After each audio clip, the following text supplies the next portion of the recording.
Good afternoon, everyone. My name is John Van Kins, and behind me is a 2014 Jeep Wrangler Unlimited Rubicon. It's the Hard Rock Edition. I'm going to do a three-part video about this car. Part 1 will be the outside, Part 2 the underside, and Part 3 will be the inside.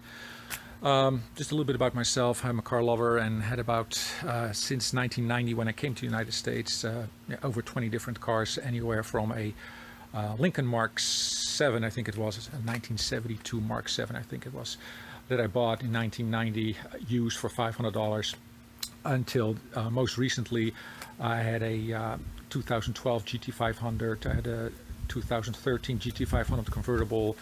Prior to this car, I had a small Prius along with a 2014 Corvette Stingray. Every car that I had something, that I liked. Either it's the power, the looks, fuel economy. So I had a lot of different cars, and how did I end up with this one? Well, the last couple of cars that I had, the sports cars, I tried to keep them as clean as possible. Would hardly ever drive them in the rain because they would get dirty. I was worried about, gravel and stone debris on the car, what have you. And after a while I said, you know what, I just get too tired of that, keeping that car clean. So I bought my wife a unlimited sports Jeep just a couple months prior to me getting this one, and she really liked it. I really liked it, and I said, you know what, I want something like that. So I traded the Prius and the Corvette in and ended up with this car. So in this particular video, what I will do is I'll just do a walk around, point you out the things that I put on it, what I like, what I don't like, and then there will be two more videos, again, one about the underside and the stuff that I've done to it, and one video on the inside. So stay tuned. So here it is in all its glory. I took it off-road this past weekend, and I just hosed it off. I haven't really cleaned it on the inside. It is dusty as hell. So, but anyway, you're not going to see that video today now. I might have a chance to actually clean it between video shots. So yeah, so what you see here is what it is at the moment. Jeep owners will know that you're never done with a Jeep, but at this point I think I got most things that I want. So what do you see that I put on it? Well, let's start in the front here. The first and most important thing on any Jeep, in my opinion, is the winch. Right here. I got a Warren 9500 CTI. Steel cable, because I think steel is better than nylon. It doesn't burn. What I mean, if you go around a tree and you haul something in, it doesn't melt the cord. Plus, this steel is much easier to replace as well, and cheaper to replace. So I think it's just $120, $140 maybe to replace. You do get kinks in it so once in a while. I replaced it once since I had it, just because I had a kink in it. Probably still is usable, but I decided that I'd go with a new one. So I used it already, of course, and it's dirty again, but that's fine. So that's a Warren 9.5 CTI. It's plenty heavy enough for the car. I had never had any issues, and of course you can always go with a double with a snatch block to double the capacity if necessary. So again, no issues with the Warren. Warren is, in my opinion, the best winch out there. So I actually purchased this when I had my Jeep on order. So next, learning from experience, it's nice to have extra light in the dark. So what I got here are two floodlights. These are the Rigid Industries. I don't buy any lights except for Rigid if I can. My opinion, they're again the best brand, most durable. And I went off-road a couple times at night, and let me tell you, in those forest roads and off-road situations and trails, more light is better. So these are angled under a 45-degree angle approximately to provide some light to the side, which is very useful, again, if you go around the corner and what have you, just to make sure that you see the obstacles that are in front of you or next to you. Again, installed it myself, fairly easy to do. I attach them to an S-pot, which I will show you just a little bit later. Of course, you got your fair lead, all usual stuff, and the bumper is steel and was winch ready because it was a Hard Rock edition. So I also replaced the fog lights with these Luminix LEDs. You know, they're more for daylight running lights, so to speak, on 2-lane roads. And I also have them set up that I can strobe them. I normally set up my lights as in a strobe function when I'm off-road. Just you know, it looks cool, and you know, people see you coming from a little bit farther ahead, and some people just drive really fast, and you got some motorcycles that tend to come around corners pretty fast in those off-road situations. So hopefully this buys them a few seconds. So as promised, here's the S-Pod I was talking about. This is the latest S-Pod, which is all digital, no longer has those big transistors. As you can see, the profile excuse me, is low. And as you can see here, it's all, let's see if I can get it focused there. It's all easy to hook up. Again, fully digital, and just requires one cable to go inside the cabin. And inside the cabin then is this, let's see if I can get this turned on, maybe even. Let's see.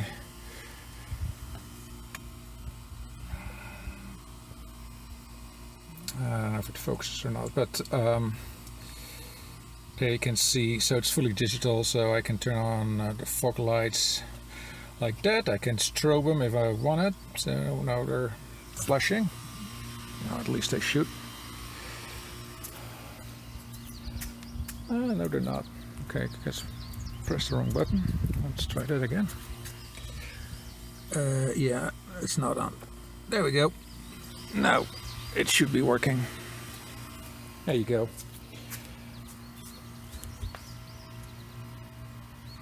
Alright, so that's what it looks like.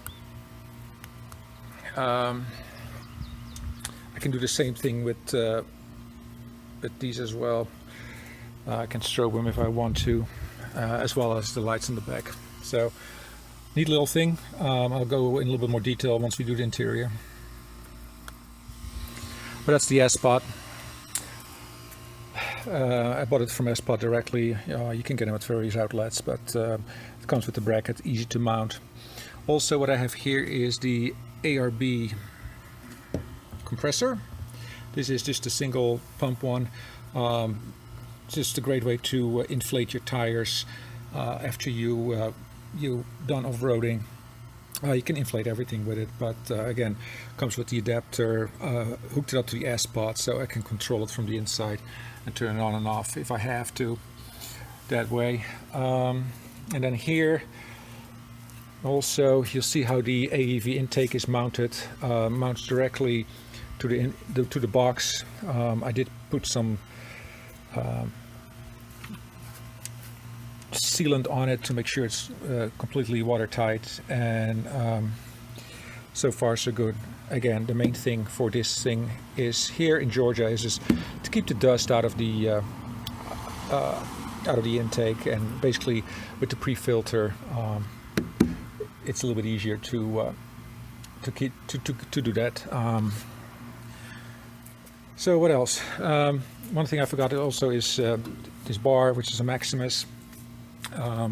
Fairly simple. The main thing for this Stinger bar really is to protect your investment, your winch, as well as your grill, your radiator from any impacts. As you can see, it's the Maximus 3. Love it. It's not too big. It's not too small. It's sturdy. It's solid. I mean, you know, I haven't had any issues with it, so that's that. Okay, so next up are the headlights. Definitely need to upgrade those once you get a Jeep. The OEM version, halogen, I think they are halogen, absolutely suck. These are truck lights, a couple on the box. Again, Quadrotech quality certainly matters when you buy these headlights. I bought a cheaper set for my wife, and although better than the OEM lights, the way the lens scatters the light isn't as clear and as good. So if you want to upgrade your headlights, I recommend you invest in a good pair. And these truck lights are, and Truck Light is the brand, are pretty good.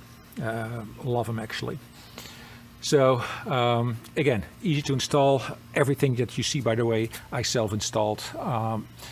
Again, the nice thing about a Jeep is that there's a lot of help online in the YouTube videos. So if you get stuck with something, Google it, and you should be able to find an answer. So again, these are just plug and play, easy to use. I did buy the little, gosh, what is a condenser for it, or whatever you call it. So LEDs tend to flicker in some instances, and that's the onboard computer does that. So I think like the condenser acts like a small battery, so to speak, and kind of absorbs the flickering. I'm not exactly sure how it works, but that I bought as well, and I think they're $40 additional. So definitely, if you get these LED lights, you want to get that as well. Next up are these limp risers. The limp riser really helps branches and obstacles to glide over rather than getting stuck behind pointy things. The main reason I bought the limp riser is because of this AEV pre-filter that I put on here. Branches got stuck behind here. Hasn't torn anything off. This AEV intake is extremely sturdy and well mounted, but to avoid the possibility of something happening, I bought these limp risers, just less than $100 online. I had to modify them just a little bit because, as you can see here, this particular mounting bracket is supposed to go on the A-pillar, and with pop rivet should be secured, but because of this AV intake that I have, that was not possible. So I had to kind of modify it a little bit. I just drilled 3 small holes in the bracket for the Rigid Industries 50-inch LED bar, and that works perfectly. So I did have to buy extra buckles because the original piece has an extra piece in between, which I didn't need because the length now, of course, is shorter than it was intended to be. So that worked fine, look pretty cool, and they certainly do help. Next, as I showed you earlier, under the hood, this is the AV intake. Again, very sturdy, strong. I mean, you can tell, I mean, it doesn't move. It does require that you cut your hood here, which is a little bit painful in the beginning, but once you get going, you get over it. As you can see, it's a nice fit and finish. The only thing that you cannot do is, from what I read online at least, is change these fenders. These fenders fit perfectly with this intake. Some of the aftermarket fenders are too high and it won't fit. So there are some solutions around it, and people heat it up and bend it a little bit and what have you, but I don't want to go that route. As you can see, these are pretty much scratched up, but still functional. And then, as I said earlier, this is the dust pre-filter. It's a cyclone action filter, meaning the heavy particles are swung out of it. Helps the intake filter under the hood stay cleaner longer. The intake itself, of course, is mounted outside the vehicle, meaning cooler air. And of course, also it's a snorkel. So if I go through deeper water, water will not enter the intake and won't get hydrolock. And I did find some water in the stock intake after a couple river crossings, so that was one of the reasons I bought it. Let's see, then we have the Rigid Industries 50-inch light bar. As you can see on the outside here and here, those are the spotlights. Shine well over a mile, extremely blinding, so you can only use them off-road. And in the middle is a floodlight, which provides scattered light. Not cheap. I think it was $1,200. Plus the brackets are a couple $100, so it's definitely an investment. But they are solid. And again, Rigid Industries is a well-known brand in the off-road racing industry, and they stand behind the product. And certainly, it's it's sturdy. I mean, it's shatterproof. I mean, it's fantastic. So. Here is the Hilift jack. I mounted here because it won't get stuck behind things.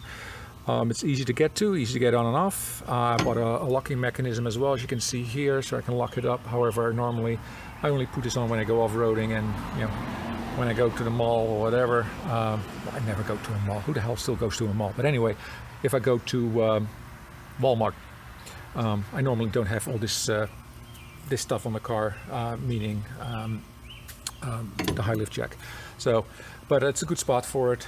Some people mount it on the rear bumper, but it sticks up, and I'm always afraid that if you do that, something gets caught behind it and it's going to rip it off. But we'll leave it at that for now. So I like it here. Looks good, solid.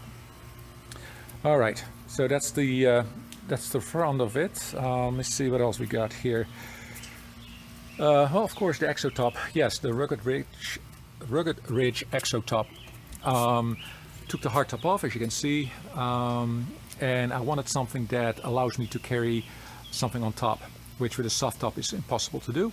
They do sell some other racks, but that's more like a cage around the car, and I thought it was too much for me.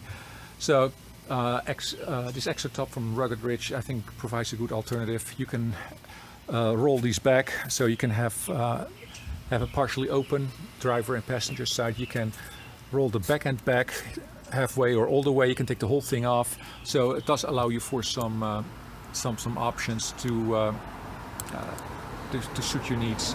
This is 1.25 inch, heavy duty, holds I think 300 pounds. I mean, I use it off-road all the time to hang on and to step on and to climb off and on. And on top I put a front runner. No, this is a front runner tray, which allows me to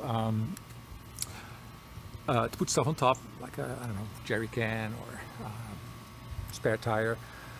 On top of it is a front runner plate to escape when I get stuck in the sand. Some wing nuts on there, fit right up there. You know, out of sight, out of mind, but still you got them when you need them. I used these four tracks aluminum clamps in order to fasten it to the bar. Used 7 of them, so this is not going anywhere. And this tray can hold over 600 pounds when, or up to 600 pounds when loaded properly. So there it is. Again, the tray is about, probably 700. They make different sizes. I went with the smaller size because that's all I need, but you can extend it all the way up front if you want to. But again, the small one costs about $700, so that's not cheap. Bought some extra, how do you call those things? Those trays in it, just to kind of make sure that I can actually step on it and not fall through it. So I think normally they come only with 4 of those planks, so to speak. And I bought a few extra, so it looks a little bit more solid. And these are about $50 each from 4 tracks. I have 7 of them, so that's not going anywhere. Solid. Then here on the back of the car, I have these LED taillights. A little bit more modern. Got them from Quadratech as well, and just plug and play install, easy, and they look just a little bit better. These are the smoked ones to kind of fit the color of the car. Also, what you see here is the AEV tire rack, which is frame mounted, which was fairly easy to do with the hole that was pre-made, factory pre-made in the bumper, which is the again part of the Hard Rock edition. I did break this little insert here, which normally I think said Jeep on it, so I broke that, so I took that off on this side. So to be even, I took it out on the other side as well, and it provides with a little step, and it's a little bit easier to clean because mud does tend to collect in there, and it's just a little bit easier to wash out.